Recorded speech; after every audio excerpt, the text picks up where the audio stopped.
2025 সালটা যেন পুরোপুরি রশ্মিকা মান্দানার দখলে।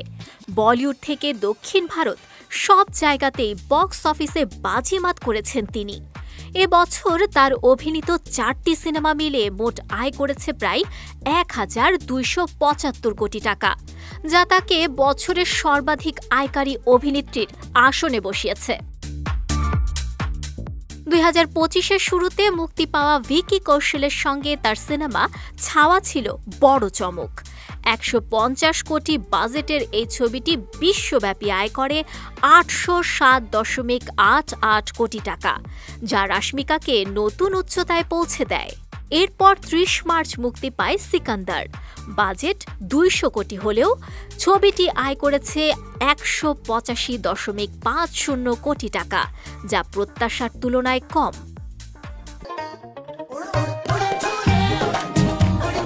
তৃতীয় ছবি কুবেরা মুক্তি পায় 20 জুন। 100 কোটি বাজেটের এই সিনেমা বিশ্বব্যাপী 138.60 কোটি টাকা আয় করে। এরপর দীপাবলিতে মুক্তি পায় থাম্মা। 140 কোটি বাজেটের এই ছবির আয় ইতিমধ্যে 143.75 কোটি টাকা ছাড়িয়েছে।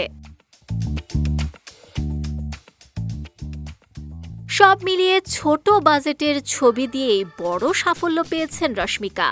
2025-এর শুরু থেকে শেষ পর্যন্ত তার উপস্থিতি দর্শকপ্রিয়তা ও আয় দুই ক্ষেত্রেই প্রভাব ফেলেছে।